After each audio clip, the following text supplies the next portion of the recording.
MLA മോശമായിട്ട് സംസാരിച്ചോ? MLA ആണ് ചോദിച്ചത്, എൻ്റെ വണ്ടി ഇനി മുന്നോട്ടെടുക്കില്ല എന്ന് പറഞ്ഞപ്പോഴാണ് MLA പറഞ്ഞത് നിൻ്റെ അപ്പൻ്റെ വകയോ KSRTC. ഞാൻ പറഞ്ഞു എൻ്റെ അപ്പൻ്റെ വകയില്ല, നിങ്ങളുടെ അപ്പൻ്റെ വകയില്ല. എൻ്റെ അപ്പനെ പറഞ്ഞപ്പോൾ ഞാൻ തിരിച്ച് സ്വാഭാവികമായിട്ട് പറഞ്ഞു, സാധാ ഒരു ജനമല്ലേ. MLA എന്നൊക്കെ പറഞ്ഞു കഴിഞ്ഞാൽ നമ്മൾ വോട്ടിട്ട് ജയിപ്പിക്കുന്ന ആളുകളും നമ്മൾ എലക്ട് ചെയ്ത് ഓരോരുത്തരെ മന്ത്രിമാരെ ആക്കണമില്ലേ. അപ്പോൾ എൻ്റെ അപ്പനെ വിളിക്കാൻ അങ്ങേർക്ക് അധികാരമില്ല. ഒന്നുമില്ലെങ്കിൽ അവർ അങ്ങേര് MLA അല്ല. അപ്പോൾ ആ സമയത്ത് എങ്ങനെയാണ് ഒഫീഷ്യൽ വാഹനമല്ല, ഒഫീഷ്യൽ ഡ്യൂട്ടിക്ക് പോയതല്ല, ഒന്നുമല്ല, പേഴ്സണലായിട്ട് തികച്ചും പേഴ്സണൽ. പക്ഷെ ഞാൻ ഒരു ഡ്യൂട്ടിയിലിരിക്കുന്ന ആളാണ്. ഞാൻ KSRTC ബസ്സിൽ ഡ്യൂട്ടിയിലിരിക്കണം. ഡിപ്പോയിൽ പോയി ഡ്യൂട്ടി തീർന്നതിന് ശേഷമാണെങ്കിൽ അങ്ങേർക്ക് എൻ്റെ അച്ഛനെ അമ്മയെ കുഞ്ഞമ്മയെ വിളിക്കാം. പക്ഷെ എന്നാലും ഒരു പൗരൻ എന്ന നിലയിൽ മറ്റുള്ള ഒരു അച്ഛനെ വിളിക്കാനൊന്നും അധികാരം ആർക്കുമില്ല. നമസ്തേ, ജനം ഡിബേറ്റിലേക്ക് എല്ലാ പ്രേക്ഷകർക്കും സ്വാഗതം. തിരുവനന്തപുരത്ത് KSRTC ബസ് തടഞ്ഞ് ഡ്രൈവറെ അധിക്ഷേപിച്ച സംഭവത്തിൽ മേയർ ആര്യ രാജേന്ദ്രനെതിരെ കേസെടുക്കാൻ ജുഡീഷ്യൽ ഫസ്റ്റ് ക്ലാസ് മജിസ്ട്രേറ്റ് കോടതി 3ന്റെ നിർദ്ദേശം. മേയറുടെ ഭർത്താവ് സച്ചിൻ ദേവ് MLA അടക്കം 4 പേർക്കെതിരെയും കേസെടുക്കാൻ കോടതി നിർദ്ദേശം നൽകി. പൊതുവഴി തടയൽ, പൊതുശല്യമുണ്ടാക്കൽ, നിയമവിരുദ്ധമായി സംഘം ചേരൽ തുടങ്ങിയ വകുപ്പുകൾ ചേർത്ത് കേസെടുക്കാൻ കൻ്റോൺമെൻറ്റ് പോലീസിനോടാണ് കോടതി നിർദ്ദേശിച്ചത്. മോട്ടോർ വെഹിക്കിൾ ആക്ടിൻ്റെ സെക്ഷൻ 201 പ്രകാരവും കേസെടുക്കണം. അതിനിടെ തൻ്റെ പരാതിയിൽ പോലീസ് കേസെടുക്കാത്തതിനാൽ കോടതിയെ സമീപിച്ച KSRTC ഡ്രൈവർ LH യദുവിൻ്റെ ഹർജി ഈ മാസം 6-ന് കോടതി പരിഗണിക്കും. ജന ഡിബേറ്റ് പരിശോധിക്കുന്നു, കേസ് എടുക്കുമോ പോലീസ്? മുതിർന്ന അഭിഭാഷകൻ അഡ്വക്കേറ്റ് K. രാംകുമാർ, സാമൂഹ്യ നിരീക്ഷകൻ വിദ്യാസാഗർ ഗുരുമൂർത്തി, LDF പ്രതിനിധി ആയുർ ബിജു എന്നിവ അതിഥികളാവുന്നു. എല്ലാ അതിഥികളെയും ഈ സംവാദത്തിലേക്ക് സ്നേഹപൂർവ്വം സ്വാഗതം ചെയ്യുന്നു, ഒപ്പം പ്രേക്ഷകരെയും. അഡ്വക്കേറ്റ് രാംകുമാർ, ഒരു അഭിഭാഷകൻ നൽകിയ ഹർജിയിലാണ് കേസെടുക്കാൻ പോലീസിനോട് ഇന്ന് കോടതി നിർദ്ദേശിച്ചിരിക്കുന്നത്. മേയറുടെയും ഭർത്താവിൻ്റെയും മറ്റ് 3 പേരുടെയും നിയമവിരുദ്ധമായ ഇടപെടലിൽ കഴമ്പുണ്ടെന്ന് പ്രഥമ ദൃഷ്ട്യാ ബോധ്യപ്പെട്ടതുകൊണ്ടായിരിക്കുമല്ലോ FIR രജിസ്റ്റർ ചെയ്യാൻ കോടതി നിർദ്ദേശിച്ചത്. മാത്രമല്ല, ഇപ്പോൾ യദു നേരത്തെ പറഞ്ഞതുപോലെ, അതായത് പുറത്തുനിന്ന് മേയറും മേയറുടെ സഹോദരനും സഹോദരൻ്റെ ഭാര്യയും സുഹൃത്തും ഡ്രൈവറെ അധിക്ഷേപിക്കുന്നു, കാർ തടഞ്ഞു നിർത്തി. ബസ്സിനകത്ത് മേയറുടെ ഭർത്താവ് സച്ചിൻ ദേവ് MLA കയറി ഇദ്ദേഹത്തിൻ്റെ അച്ഛന് വിളിച്ചിരിക്കുകയാണ്, കൃത്യമായിട്ട് പറയുന്നുണ്ട്. എന്നിട്ട് പോലീസിൽ പരാതി കൊടുത്തു, കൻ്റോൺമെൻറ്റ് പോലീസിൽ പരാതി കൊടുത്തു. പക്ഷേ യദുവിൻ്റെ പരാതി പോലീസ് അവഗണിച്ചു, പരിഗണിച്ചില്ല. മേയർ കൊടുത്ത പരാതിയിൽ ഇദ്ദേഹത്തിനെതിരെ കേസെടുക്കുകയും ചെയ്തു. അപ്പോൾ യദുവിൻ്റെ പരാതിയിൽ കഴമ്പുണ്ട് എന്ന് കണ്ടെത്തിയതിൻ്റെ അടിസ്ഥാനത്തിൽ കൂടിയായിരിക്കുമല്ലോ ഒരുപക്ഷെ ഇപ്പോൾ FIR രജിസ്റ്റർ ചെയ്യാൻ കോടതി നിർദ്ദേശിച്ചത്. യദുവിൻ്റെ പരാതി പരിഗണിക്കാനിരിക്കുന്നതേ ഉള്ളൂ. പക്ഷേ എങ്കിലും ഇപ്പോൾ ഈ ദൃശ്യങ്ങൾ സാമൂഹ്യ മാധ്യമങ്ങളിൽ പ്രചരിപ്പിക്കപ്പെട്ട ആ ദൃശ്യങ്ങളുടെ അടിസ്ഥാനത്തിൽ പ്രഥമ ദൃഷ്ട്യാ മേയർക്കെതിരെ, ഭർത്താവിനെതിരെ കേസെടുക്കാൻ കാരണങ്ങളുണ്ട് എന്ന് ബോധ്യപ്പെട്ടതിൻ്റെ അടിസ്ഥാനത്തിലായിരിക്കുമല്ലോ അത്തരമൊരു നിർദ്ദേശം നൽകിയത്. ഇനി അടുത്തതായിട്ട് കൻ്റോൺമെൻറ്റ് പോലീസ് കേസെടുക്കുമോ എന്നുള്ളതാണ് ചോദ്യം. എങ്ങനെ കാണുന്നു?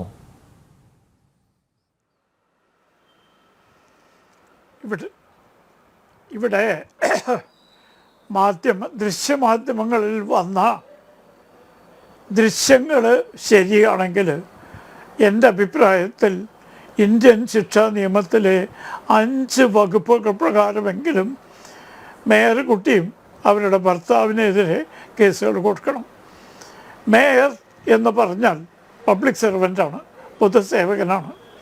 ഇന്ത്യൻ ശിക്ഷാ നിയമത്തിലെ 21-ാം വകുപ്പ് പ്രകാരവും മറ്റ് പല വകുപ്പ് പ്രകാരവും മേയർ പബ്ലിക് സെർവൻറ്റ് എന്ന നിർവചനത്തിൽ വരും എന്ന കാര്യത്തിൽ തർക്കമില്ല. MLAയും വരും, ചില പരിമിതമായ കാര്യം. അപ്പോൾ പബ്ലിക് സെർവൻ്റായ ഒരാൾ മറ്റൊരു പബ്ലിക് സെർവൻറ്റിനെ, KSRTC ഡ്രൈവർ പബ്ലിക് സെർവൻ്റാണ്, അദ്ദേഹം പൊതുജനങ്ങളെ സേവിക്കുന്ന ആളാണ്. കൈക്കൂലി വാങ്ങിയാൽ വിജിലൻസ് കോടതിയിൽ, സ്പെഷ്യൽ കോടതിയിൽ ശിക്ഷാർഹമായ പദവി വഹിക്കുന്ന ആളാണ് KSRTCയിലെ ഡ്രൈവർ. അപ്പം അങ്ങനെയുള്ള ഒരു പബ്ലിക് സർവൻറ്റിനെ പരസ്യമായി നടു റോഡിൽ വെച്ച് തൻ്റെ കടമ നിർവഹിക്കുന്നത് തടസ്സപ്പെടുത്തുന്നത് ഇന്ത്യൻ ശിക്ഷാ നിയമത്തിലെ 166 വകുപ്പ് പ്രകാരം ശിക്ഷാർഹമാണ്. അതോടൊപ്പം തന്നെ ഒരു പബ്ലിക് സർവൻറ്റിനെ തൻ്റെ ഡ്യൂട്ടിയിൽ നിന്ന് തടസ്സപ്പെടുത്തുക എന്ന 186 വകുപ്പ് പ്രകാരം ശിക്ഷാർഹമാണ്. ഇതിനൊക്കെ പുറമെ യാത്രക്കാരുടെ ഒരു ബസ് നടു റോഡിൽ പൊതുജനങ്ങൾക്ക് അസൗകര്യമുണ്ടാക്കുന്ന രീതിയിൽ എല്ലാ ട്രാഫിക് നിയമങ്ങളും ലംഘിച്ചുകൊണ്ട് യാത്രക്കാരെയും ഡ്രൈവറെയും തടഞ്ഞു വയ്ക്കുക എന്നുള്ളത് നിയമവിരുദ്ധമായ തടങ്കൽ വയ്ക്കലിൻ്റെ 341 വകുപ്പ് തീർച്ചയായും ആകർഷിക്കും. ഇതിനൊക്കെ പുറമെ ഡ്രൈവറോട് തട്ടിക്കയറിയിട്ടുണ്ട്. അതും ദൃശ്യമാധ്യമങ്ങളിൽ കാണുന്ന അത് ശരിയാണെങ്കിൽ, അങ്ങനെയാണെങ്കിൽ 351 വരും. 353 ഏതായാലും വരും. കാരണം ഒരു KSRTC ബസ്സിനെ തടഞ്ഞു നിർത്തി യാത്രക്കാരെ മുഴുവൻ പ്രയാസപ്പെടുത്തി. വാർത്തകൾ ശരിയാണെങ്കിൽ മേയറുടെ ഭർത്താവ് ബസ്സിനകത്ത് കയറി യാത്രക്കാരെ ഇറക്കി വിട്ടു. അദ്ദേഹം അകത്ത് കയറി എന്നുള്ളത് അദ്ദേഹത്തിൻ്റെ സംഘടനയായ DYFIയുടെ പ്രമുഖ നേതാവും MP-യുമായ A. റഹീം സമ്മതിച്ചു കഴിഞ്ഞിട്ടുണ്ട്. അപ്പോൾ ഈ എല്ലാവരും പരസ്യമായി സമ്മതിക്കുന്ന, ദൃശ്യമാധ്യമങ്ങൾ വ്യക്തമാക്കുന്ന പ്രവൃത്തികൾ മേയറും ഭർത്താവും ചെയ്തെങ്കിൽ ഞാൻ ഈ നേരത്തെ പറഞ്ഞ ഇന്ത്യൻ ശിക്ഷാ നിയമത്തിലെ വകുപ്പ് പ്രകാരം അവർ ശിക്ഷാർഹമാണ്. കോടതി ആ വകുപ്പുകൾ കൂടി കൂട്ടിച്ചേർത്തിട്ട് വേണം അവർക്കെതിരായി ചാർജ് ഫ്രെയിം ചെയ്യാം എന്നാണ് എൻ്റെ വിനീതാഭിപ്രായം. കാരണം അല്ലെങ്കിൽ കോടതി നടപടികൾ അന്വർത്ഥമാവില്ല. ഇവിടെ DYFIക്കാരുടെ സംസ്കാരം പാവപ്പെട്ട ഗവർണർ കുറേ അനുഭവിച്ചിട്ടുള്ളതാണ്. അപ്പോൾ അതേപോലെ തന്നെ പാവപ്പെട്ട ഒരു KSRTC ഡ്രൈവർക്കെതിരായും ഇത്തരത്തിലുള്ള DYFI സംസ്കാരവും അക്രമ പ്രവൃത്തികളും ഇത് ആകർഷിക്കപ്പെടുകയാണെങ്കിൽ ഈ രാജ്യത്തെ നിയമവ്യവസ്ഥ തകരാറിലാവും. DYFIക്കാരെ നിയമം കയ്യിലെടുക്കാൻ അനുവദിക്കുന്ന ഇന്നത്തെ സ്ഥിതിവിശേഷം പൊതുജന താല്പര്യത്തിന് നിരക്കുന്നതല്ല. അതുകൊണ്ട് കോടതികൾ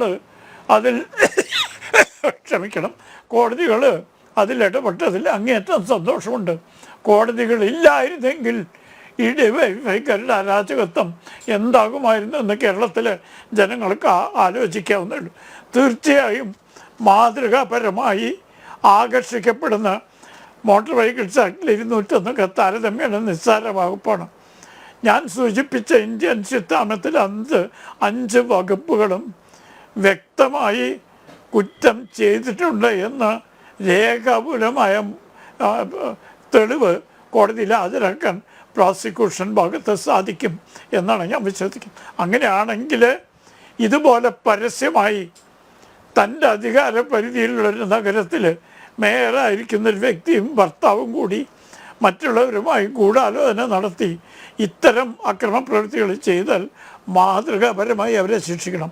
ഇതിനും പുറമെ ഇപ്പം തെളിവ് നശിപ്പിച്ചു എന്നൊരു കുറ്റവും ആരോപിക്കപ്പെടാനുണ്ട്. കാരണം മെമ്മറി കാർഡ് സ്റ്റാഫിൻ്റെ നിയന്ത്രണത്തിലല്ല, അവിടെ CCTV സ്റ്റാഫിൻ്റെ നിയന്ത്രണത്തിലാണെങ്കിൽ CCTV വയ്ക്കുന്നതിൻ്റെ അർത്ഥം തന്നെ അല്ലേ അതേപോലെ.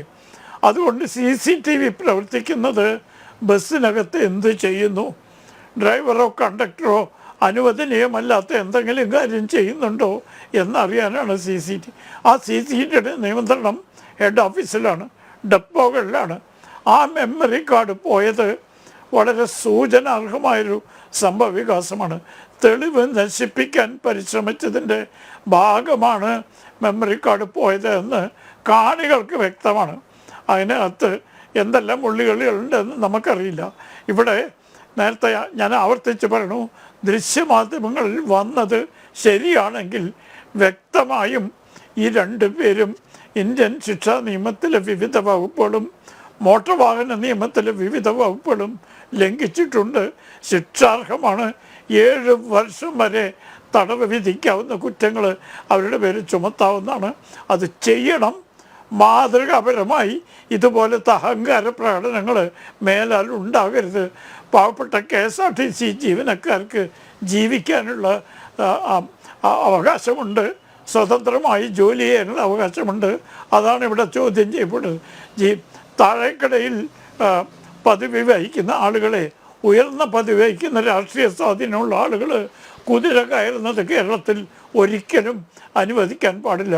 അതുകൊണ്ട് കോടതി ഇടപെട്ടത് വളരെ സ്വാഗതാർഹമാണ്. ഈ രാജ്യത്ത് കോടതികളുണ്ട് എന്നുള്ളത് പൗരന് അല്പം ആശ്വാസം പകരുന്ന കാര്യമാണ്. മാതൃകാപരമായ രീതിയിൽ ഈ 2 പൊതുപ്രവർത്തകരെയും ശിക്ഷിച്ചുകൊണ്ട് മറ്റ് പൊതുപ്രവർത്തകർക്ക് ഒരു പാഠമാകട്ടെ എന്നാണ് ഞാൻ ആഗ്രഹിക്കുന്നത്.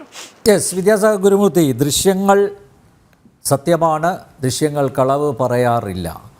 ഇപ്പോൾ ഈ മെമ്മറി കാർഡ് ആരാണ് അടിച്ചു മാറ്റിയതെന്ന് ഇന്ന് ഞാൻ യദുവിനോട് ചോദിച്ചു. യദു പറഞ്ഞത് ഞാനല്ല, അത് ആരൊക്കാണോ മെമ്മറി കാർഡ് കൊണ്ട് ഉപയോഗം കിട്ടുന്നത് അവരാണ് അടിച്ചു മാറ്റിയത്. കാരണം മെമ്മറി കാർഡ് കിട്ടിക്കഴിഞ്ഞാൽ ഈ മേയറുടെ ഭർത്താവിൻ്റെ സച്ചിൻ ദേവ് MLA ബസ്സിനകത്ത് വെച്ചുള്ള പരാക്രമം അത് കൃത്യമായിട്ട് പുറത്തു വരും. അത് കിട്ടുകയാണെങ്കിൽ ആദ്യം പുറത്തു വിടുന്നത് ഞാനായിരിക്കുമെന്നും യദു പറഞ്ഞിട്ടുണ്ട്. നോക്കൂ, രാംകുമാർ സാർ കൃത്യമായിട്ട് പറഞ്ഞു, ഇന്ത്യൻ ശിക്ഷാ നിയമത്തിലെ 5 വകുപ്പുകൾ പ്രകാരം മേയർക്കും ഭർത്താവിനും മറ്റ് 3 പേർക്കുമെതിരെ കേസെടുക്കാം എന്ന്. നമ്മുടെ പോലീസിന് നിയമത്തെക്കുറിച്ച് അവഗാഹം ഇല്ലാത്തത് കൊണ്ടാണോ അവർ കേസെടുക്കാതിരുന്നത് യദുവിൻ്റെ പരാതിയിൽ? ഇപ്പോൾ മേയർ പരാതി കൊടുത്തപ്പോൾ അപ്പം തന്നെ യദുവിനെതിരെ കേസെടുത്തു. പക്ഷേ യദു പരാതി കൊടുത്തിട്ട് കാത്തിരിക്കുകയാണ്. ഒരാഴ്ച കഴിഞ്ഞു, ഇന്നാണ് കോടതിയെ സമീപിച്ചത്. പക്ഷേ മറ്റൊരു അഭിഭാഷകൻ കോടതിയിൽ കൊടുത്ത ഹർജിയുടെ അടിസ്ഥാനത്തിലാണ് ഇപ്പോൾ കേസെടുക്കാൻ നിർദ്ദേശിച്ചിരിക്കുന്നത്. 6-ാം തീയതി യദുവിൻ്റെ ഹർജിയിലും സമാനമായിട്ടുള്ള ഇടപെടൽ കോടതിയുടെ ഭാഗത്തു നിന്നുണ്ടാകും എന്നാണ് പ്രതീക്ഷിക്കുന്നത്. അപ്പോൾ സാധാരണക്കാരനായ ഒരു ഡ്രൈവർ പരാതി നൽകിയപ്പോൾ അനങ്ങാതിരുന്ന പോലീസിനോട് ഇപ്പോൾ കോടതി ആവശ്യപ്പെട്ടിരിക്കുന്നു FIR രജിസ്റ്റർ ചെയ്യാൻ. അധികാരവും രാഷ്ട്രീയ സ്വാധീനവുമുള്ളവർക്ക് ഒരു നിയമം, അതൊന്നുമില്ലാത്തവർക്ക് മറ്റൊരു നിയമം. അതുകൊണ്ടാണല്ലോ മേയറുടെ പരാതിയിൽ കേസെടുത്തതും യദുവിൻ്റെ പരാതിയിൽ കേസെടുക്കാതിരുന്നതും. സാധാരണക്കാർക്ക് പോലീസ് അപ്രാപ്യമാവുമ്പോൾ നീതിപീഠം അവർക്ക് തുണയാവുന്നു എന്നല്ലേ ഇതിൽ നിന്ന് മനസ്സിലാക്കേണ്ടത്? ശ്രീ വിദ്യാസാഗർ, ഒന്ന് അൺമ്യൂട്ട് ചെയ്യണം പ്ലീസ്. ആകെയുള്ള ഒരു തുണ എന്ന് കേൾക്കാമല്ലോ അല്ലേ? യെസ്. ആകെയുള്ള ഒരു തുണ എന്ന് പറയുന്നത് കോടതികളാണ്. കോടതികൾ ഇല്ലായിരുന്നെങ്കിൽ എന്ന് സങ്കല്പിക്കാൻ പോലും പറ്റാത്തത്ര ഭീതിതമായ ഒരു അവസ്ഥയാണ് കേരളത്തിലുള്ളത്. എനിക്ക് ആദ്യമേ തന്നെ ജനം ടിവിയുടെ ഡിബേറ്റിൽ പറയാനുള്ള ഒരു കാര്യം, എനിക്ക് അങ്ങേയറ്റത്തെ അമർഷം കോടതിയോടുള്ള അപേക്ഷയാണ്. ആ MLA ആ പേരൊന്ന് മാറ്റാൻ പറയണം. കാരണം കുട്ടിക്കാലം മുതൽ ആരാധിച്ചു വരുന്ന ഒരു മനുഷ്യനെ തെറി കൂട്ടി വിളിക്കേണ്ട ഗതികേടാണ് കേരളത്തിലെ സാമാന്യ ജനങ്ങൾക്ക്.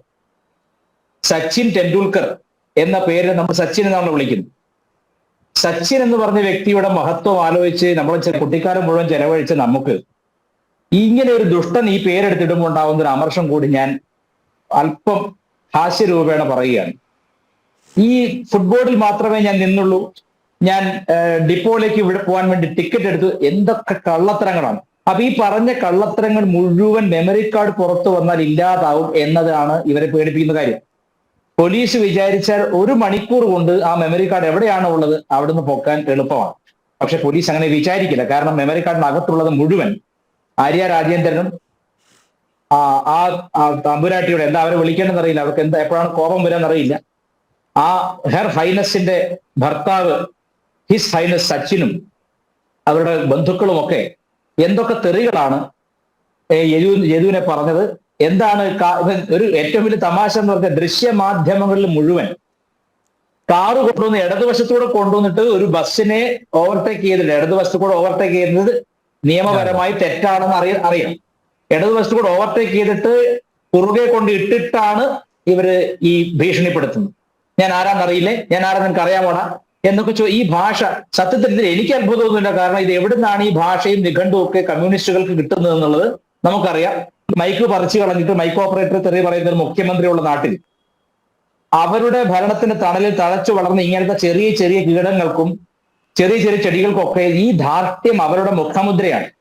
എത്രത്തോളം ഇവരെയൊക്കെ ജയിപ്പിച്ചു വിടുന്നു അത്രത്തോളം ഒക്കെ സാധാരണക്കാർ ഇതൊക്കെ അനുഭവിക്കേണ്ടി വരും. ഇപ്പൊ ഇന്ന് സോഷ്യൽ മീഡിയ തുറന്നു കഴിഞ്ഞാൽ എന്തെല്ലാമാണ്. ഇപ്പൊ ഒരു പുതിയ ആള്, ഒരു രോഷ്നി എന്ന് പറഞ്ഞ നടി, ഏത് സിനിമയിലാണ് അഭിനയിച്ചെന്ന് എനിക്ക് അറിഞ്ഞുകൂടാ. വലിയൊരു നടിയാണ്, എനിക്ക് തോന്നുന്നു ശോഭനയെ പോലെയൊക്കെയുള്ള ഒരു നടിയാണെന്ന് തോന്നുന്നു, ഞാൻ കാണാത്തോണ്ടായിരിക്കും. ആ നടി പറയുന്നത് എന്നെ യദു മുണ്ടുപൊക്കി കാണിച്ചു.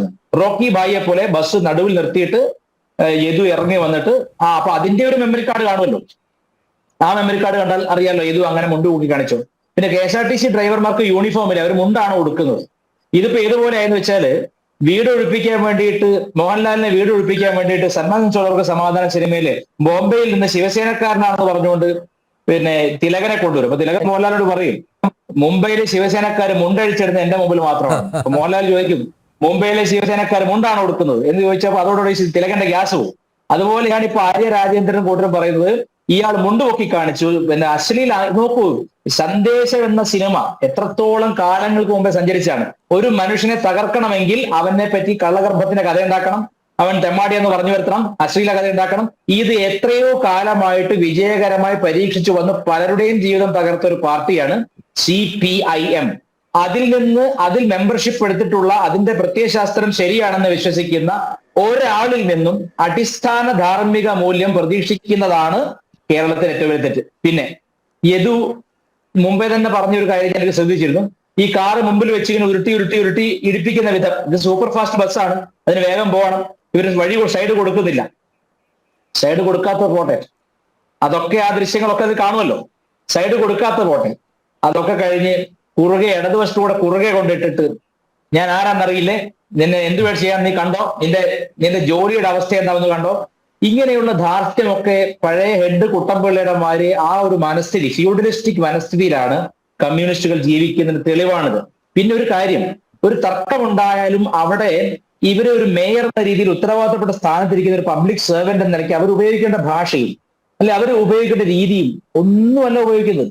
ഞാൻ ചോദിക്കട്ടെ, നമ്മുടെ ഇന്ത്യൻ പ്രസിഡന്റിന്റെ വാഹന വ്യൂഹത്തിനുള്ളിലോട്ട് ഇവരുടെ വണ്ടി ഇടിച്ചു കയറ്റിയവരാണല്ലോ. അത് ഈ ആര്യ തന്നെയല്ലേ? അതെ.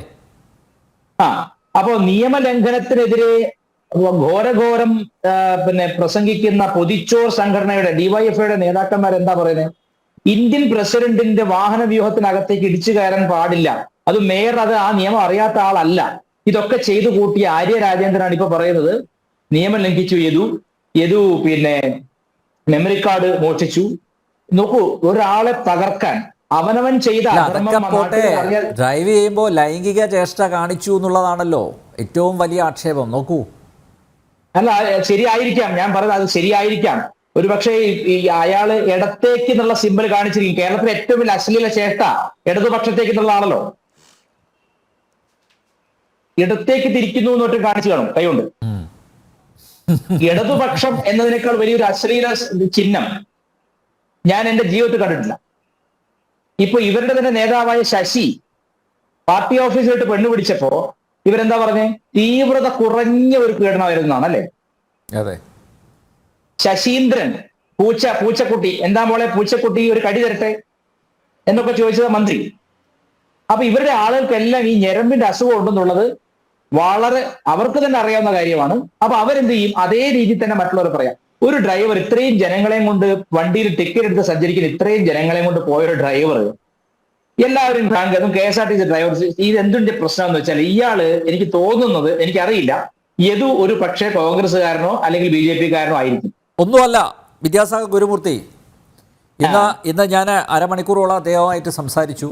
രാത്രി 9:30 മണിക്ക് ആ സംഭാഷണം താങ്കളൊന്ന് കാണണം. തിരുവനന്തപുരത്തെ യൂണിവേഴ്സിറ്റി കോളേജിൽ SFIയുടെ പ്രവർത്തകനായിരുന്നു അദ്ദേഹം. അദ്ദേഹം ഈ അഭിമുഖം അവസാനിപ്പിച്ചത്, ഞാൻ ഇതിൽ നീതി കിട്ടും വരെ പോരാടും. ഇപ്പോൾ പ്രൈവറ്റ് ബസ് ഓടിക്കാൻ അദ്ദേഹത്തിന് പല ഓഫറും ഉണ്ട്. ഒരു ദിവസം 3000 രൂപ വരെ കൊടുക്കാമെന്ന് പറഞ്ഞ ആളുകൾ വിളിക്കുന്നുണ്ട് കേട്ടോ. പക്ഷെ അദ്ദേഹം പറഞ്ഞു, ഞാൻ പോവില്ല, ഒരു ദിവസം KSRTC ബസ് ഓടിച്ചതിന് ശേഷമേ ഞാൻ സ്വകാര്യ ബസ് ഓടിക്കൂ എന്ന വാശിയിലാണ്. അദ്ദേഹം പറഞ്ഞു വെച്ചത് ഇതാണ്, പഴയ SFIക്കാരനാണ്, ആ വിപ്ലവ വീര്യം ഇപ്പോഴും ഉണ്ട് എന്നുള്ളതാണ്. ഈ യദുവിനെ കോൺഗ്രസ്സുകാരനാക്കാനും BJPക്കാരനാക്കാനും സംഘിയാക്കാനും ഒക്കെയുള്ള ശ്രമം നടന്നുകൊണ്ടിരിക്കുകയാണല്ലോ. അദ്ദേഹം KSRTCയിലെ താൽക്കാലിക ഡ്രൈവറാണെങ്കിലും ഒരു യൂണിയനിലും അംഗമല്ല കേട്ടോ. അല്ല, കുറി തൊട്ട എല്ലാവരെയും സംഘികളാക്കിയിട്ടേ CPM അടങ്ങൂ എന്നുള്ളതായിരിക്കും ഒരുപക്ഷെ. അതെ. അയാൾ കൊറി തൊട്ടിട്ടാണ് സംസാരിക്കുന്നത് പലപ്പോഴും. ഒരു അഭിമാനമുള്ള ആചരണമുള്ള ഹിന്ദുക്കളെല്ലാം ആട്ടി ഓടിക്കുക എന്നുള്ളതാണല്ലോ CPM ഒരു മുഖ്യമായ അജണ്ട. എനിക്ക് തോന്നുന്ന അശ്ലീലമായ ആംഗ്യം ലെഫ്റ്റിലേക്ക് എന്നുള്ള ഒരു കാണിക്കുമല്ലോ ഇങ്ങനെ തിരിച്ചിട്ട്, അതായിരിക്കും. വേറൊരു അശ്ലീല ആംഗ്യവും എന്റെ അറിവിൽ അയാൾ കാണിച്ച എനിക്ക് തോന്നുന്നില്ല. കാരണം അത്രയും ജനങ്ങളുള്ള, മാത്രമല്ല മെമ്മറി കാർഡ് എടുത്ത ഈ പ്രശ്നമൊക്കെ തീരും. ആ മെമ്മറി കാർഡ് എന്താണ് പറയുന്നത്? എനിക്ക് എന്റെ വിഷമം എന്താണെന്ന് വെച്ചാൽ ഗണേഷ് കുമാർ എന്ന മന്ത്രി, അദ്ദേഹത്തിന് ഒരല്പം കൂടെ മാന്യത ഈ വിഷയത്തിൽ കാണിക്കാമായിരുന്നു. കാരണം അദ്ദേഹത്തിൽ നിന്ന് ഞാനിത് പ്രതീക്ഷിച്ചില്ല. അദ്ദേഹം എന്തിനാണ് പാർട്ടി സൈഡ് എടുക്കുന്നത്? അദ്ദേഹത്തിന് ശരിക്കും പറഞ്ഞാൽ ശരിയാവണ്ണം ഒരു അന്വേഷണം നടത്തിയാൽ, ആ മെമ്മറി കാർഡ് കണ്ടുപിടിച്ചാൽ ആരാണ് പ്രതി എന്നറിയാലോ. എന്തിനാണ് ബസ്സിനുള്ളിലേക്ക് ചാടിക്കയറിയത്? സച്ചിൻ പുറത്തുനിന്ന് പറയാവുന്ന കാര്യമാണെങ്കിൽ എന്തിനാണ് ബസ്സിനകത്തേക്ക് കയറി എല്ലാ യാത്രക്കാരെയും നടുറോട്ടിൽ ഇറക്കി വിട്ട്? അതിനുള്ള അധികാരം ആര് കൊടുത്തു ഇവർക്ക്? യദുവിന്റെ കാര്യം നിൽക്കട്ടെ, യദുവിന്റെ കാര്യം അന്വേഷിച്ച് കോടതി തീരുമാനിക്കട്ടെ. അത്രയും ടിക്കറ്റ് എടുത്ത യാത്രക്കാരെ അവിടെ ഇറക്കി വിട്ടപ്പോൾ അവർക്ക് നഷ്ടപരിഹാരം, ടിക്കറ്റ് പൈസ തിരിച്ചു കൊടുത്തിരുന്നോ? ലക്ഷ്യസ്ഥാനത്ത് എത്തിയിട്ടാണോ ഇറക്കി വിട്ടത്? ലക്ഷ്യസ്ഥാനത്തിന് മുമ്പ് യാത്രക്കാരെ ഇറക്കി വിടാൻ ഒരു പബ്ലിക് സർവന്റായ മേയറുടെ അല്ലെങ്കിൽ അവരുടെ ഭർത്താവ് MLAക്ക് എന്ത് അധികാരമുണ്ട് കേരളത്തിൽ? അപ്പൊ ഇങ്ങനെ അധികാര ദുർവിനിയോഗത്തിന്റെ അങ്ങേ തലയാണ്. അതുകൊണ്ടാണ് ഞാൻ പറഞ്ഞത് ഇത് എല്ലാം വരുന്നത് യഥാ രാജ തഥാ പ്രജ എന്ന് പറഞ്ഞ പോലെ ഈ രാജാവിന്റെ സ്വഭാവ ശൈലികളാണ് ഇവർക്കെല്ലാം കിട്ടിയിരിക്കുന്നത്. യദു വളരെ സൂക്ഷിക്കണം. കാരണം റോബിൻ ബസിന്റെ ഉടമയെ ഇവരെന്ത് ചെയ്തു, എവിടെ എത്തിച്ചു നമ്മൾ ഓർക്കണം. ഇന്നിപ്പോ ആ റോബിൻ ബസിന്റെ ഉടമയാണല്ലോ ഇദ്ദേഹത്തിന് ജോലി കൊടുക്കാം, ശമ്പളം കൊടുക്കാന്ന് പറഞ്ഞിരിക്കുന്നത്. അദ്ദേഹത്തെ എങ്ങനെ എവിടെ എത്തിച്ചു? ഈ MVD ഉപയോഗിച്ചിട്ട് എവിടെ എത്തിച്ചു? ഞാൻ പറയുന്നത് കേരളത്തിൽ ആരും ഈ പറഞ്ഞ ഭരണകക്ഷിക്കെതിരെ സംസാരിച്ചുകൊണ്ടോ പ്രവർത്തിച്ചുകൊണ്ടോ സമാധാനമായി ജീവിക്കാമെന്ന് കരുതണ്ട. യദുവിന്റെ പ്രതീക്ഷയും ശുഭപ്രതീക്ഷയും നല്ല തന്നെയാണ്. യദു കോടതി സഹായിച്ചില്ലെങ്കിൽ യദു വളരെയധികം കഷ്ടപ്പെടേണ്ടി വരും.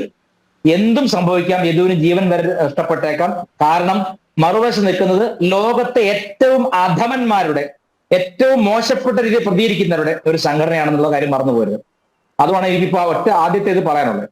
സായർ ബിജു, ഇന്ത്യൻ ശിക്ഷാ നിയമത്തിലെ 5 വകുപ്പുകൾ പ്രകാരം ഇവർ കുറ്റം ചെയ്തിട്ടുണ്ട്. പക്ഷേ അത് നമ്മുടെ കേരള പോലീസിന് ഇതുവരെ മനസ്സിലാവാത്തത് കൊണ്ടാണോ യദുവിൻ്റെ പരാതിയിൽ FIR ഇടാത്തത്? ഇപ്പോൾ കോടതി പറഞ്ഞിരിക്കുന്നു, കോടതി പറഞ്ഞാലും കേസെടുക്കാത്ത അല്ലെങ്കിൽ FIR ഇടാത്ത പോലീസാണ് നമുക്കുള്ളത്. അതിൻ്റെ ഉദാഹരണങ്ങൾ നമ്മുടെ മുന്നിൽ ഉണ്ട്. എന്നാൽ നേരത്തെ കേസെടുത്തിരുന്നെങ്കിൽ ഈ ജാള്യത, ഇപ്പോഴുള്ള ജാള്യത, കോടതി പറഞ്ഞ് കേസെടുക്കേണ്ട ഒരു അവസ്ഥ അത് ഒഴിവാക്കാമായിരുന്നില്ലേ ശ്രീ ബിജു? എനിക്ക് ഈ സൗണ്ടിനകത്ത് അല്പം ഡിസ്റ്റർബൻസ് ഉണ്ട്. ഒന്ന് അവരോടൊന്ന് പറഞ്ഞാൽ അതൊന്ന് ശ്രദ്ധിക്കാൻ പറയും. പറയാം. ഞാൻ ഈ കാര്യത്തിലേക്ക് വരാം. നമ്മൾ ഈ വിഷയം ചർച്ച ചെയ്യുമ്പോൾ ഒരു സ്ത്രീയുടെ പരാതിയിലാണ് ആദ്യം ഗവൺമെന്റ് അല്ലെങ്കിൽ പോലീസ് കേസെടുക്കുന്നത്.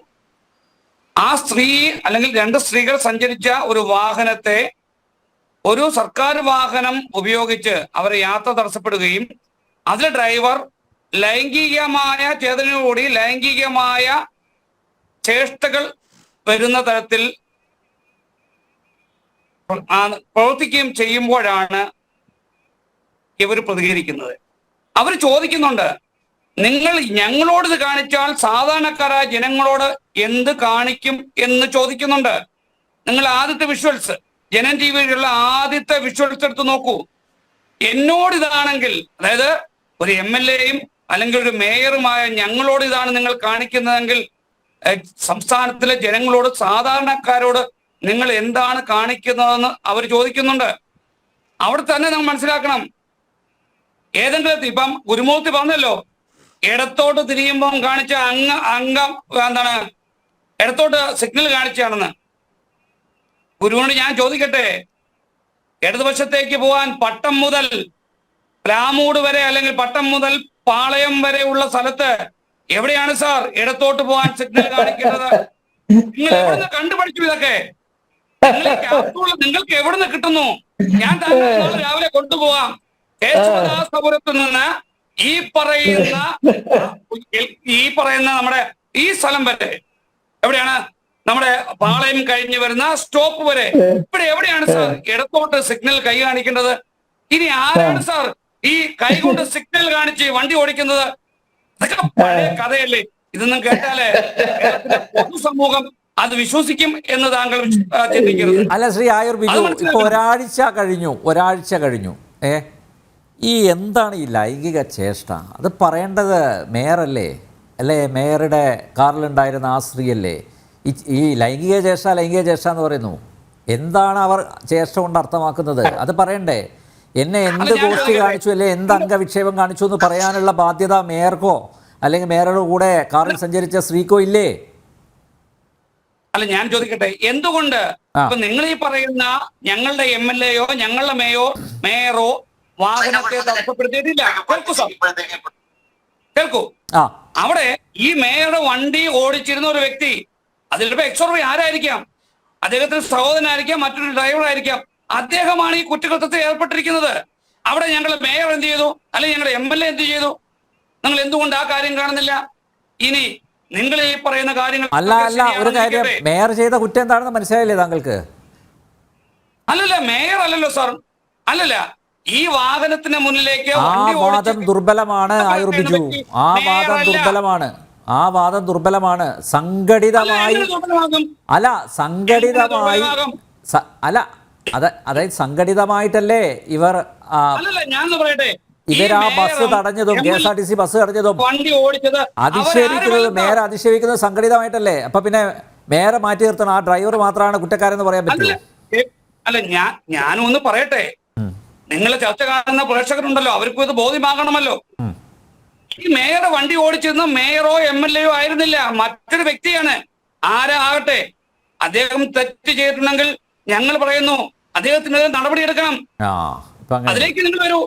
അവിടെ എങ്ങനെയാണ് മേയർ കക്ഷിയാകുന്നത്?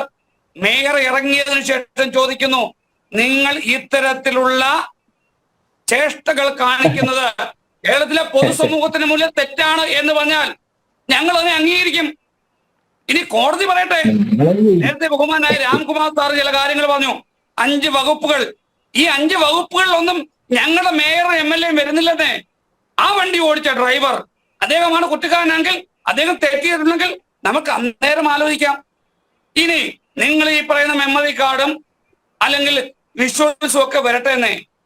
ഞങ്ങളെ സംബന്ധിച്ചോ, ഇടതുപക്ഷ ജനാധിപത്യ മുന്നണിയെ സംബന്ധിച്ചോ, ഞങ്ങളുടെ മേയറിനെ സംബന്ധിച്ചോ, ഞങ്ങളുടെ MLA-യെ സംബന്ധിച്ചോ, സമൂഹത്തിലെ തെറ്റായ ഒരു സന്ദേശം നൽകുന്ന ഒരു വിഷയത്തിൽ ഇടപെട്ടു. നാളെയും ഇടപെടും, ഇന്നും ഇടപെടും, എന്നും ഇടപെടണം. മുഖ്യമന്ത്രിയുടെ പൊളിറ്റിക്കൽ സെക്രട്ടറി P. ശശിയെ പാർട്ടി എന്തിനാ സാർ പുറത്താക്കിയത്? എന്തിനായിരുന്നു? അല്ല, കേൾക്കൂ, ഒരു മിനിറ്റ് അതിനോട് ഉത്തരം പറയും. അത് മാത്രമല്ല, നേരത്തെ വിദ്യാസാഗർ ഗുരുമൂർത്തി ചൂണ്ടിക്കാണിച്ചു, P.K. ശശി ഇപ്പൊ KTDC ചെയർമാനാണ്. P.K. ശശിക്കെതിരെ DYFIയുടെ വനിതാ സഖാവ് പരാതി നൽകിയത് എന്തിനായിരുന്നു സാർ?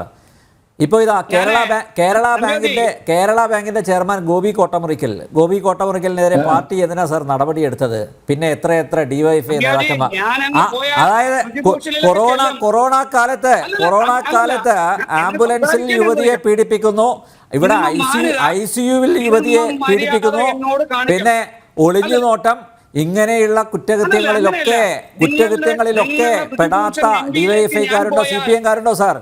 അപ്പോൾ ഈ മേയർ ഇവിടെ മാത്രം, അതായത് ഈ യദു എന്ന KSRTC ഡ്രൈവർ ലൈംഗിക ചേഷ്ട കാണിച്ചു, അയാൾക്കെതിരെ നടപടിയെടുക്കണം, അയാളുടെ പണികളെയും അയാളെ ജീവിക്കാൻ അനുവദിക്കില്ല എന്നൊക്കെ അലറി വിളിച്ച മേയർ ഈ പാർട്ടിയിൽ നടക്കുന്ന ഇത്തരം ചെയ്തികളൊന്നും അറിയുന്നില്ലേ സാർ? അന്നൊന്നും ഈ ധാർമ്മിക രോഷം കണ്ടിരുന്നില്ലല്ലോ. എവിടെ പോയി? P. ശശിക്കെതിരെയോ P.K. ശശിക്കെതിരെയോ അല്ലെങ്കിൽ കോട്ടമുറിക്കലിനെതിരെയോ ഒന്നും ഈ ധാർമ്മിക രോഷം എന്തേ പ്രകടിപ്പിച്ചില്ല? എനിക്ക് താങ്കൾ സംസാരിക്കാൻ സമയം തരണം.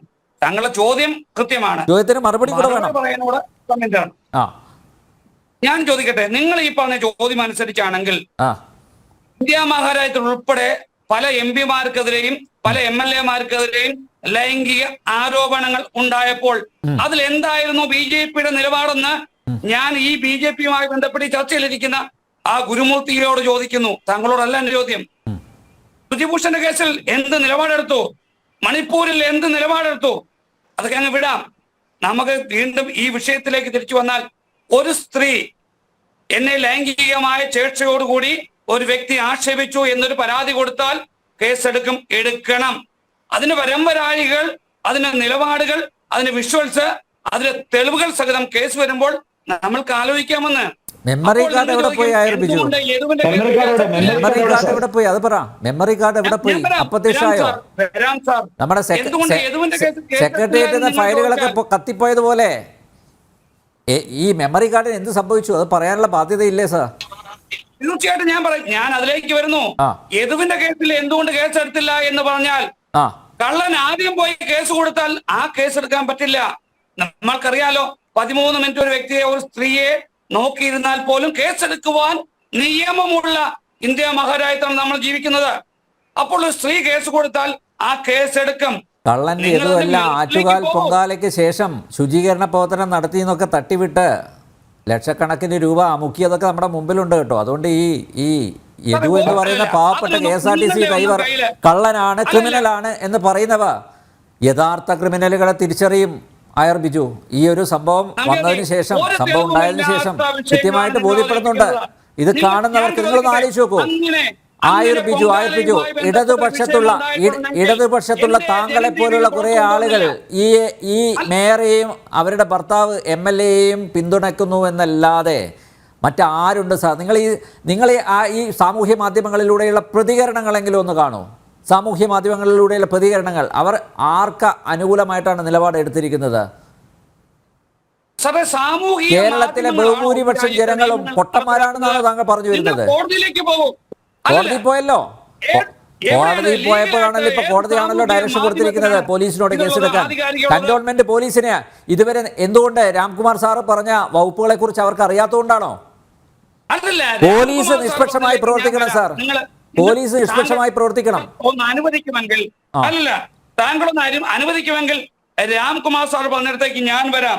166, 126, 341, 353 തുടങ്ങിയ വകുപ്പുകൾ പ്രകാരം ഈ പറയുന്ന ആൾക്കാരെ ജയിലിൽ ഇടണമെങ്കിൽ അതിന് തക്കതായ തെളിവുകൾ വേണ്ടേ സാർ? അതൊന്നുകൂടി വ്യക്തത വരുത്തും. അല്ല, രാംകുമാർ സാർ ഒന്നുകൂടി വ്യക്തത വരുത്തും. ആയർ ബിജു ഒന്ന് ക്ഷമിക്കൂ. രാംകുമാർ സാർ അക്കാര്യത്തിൽ കുറച്ചുകൂടി വ്യക്തത വരുത്തും. താങ്കളുടെ ആശങ്ക, ഇടതുപക്ഷത്തിന്റെ ആശങ്ക, അതിന് കൃത്യമായിട്ടുള്ള മറുപടി രാംകുമാർ സാർ തരും.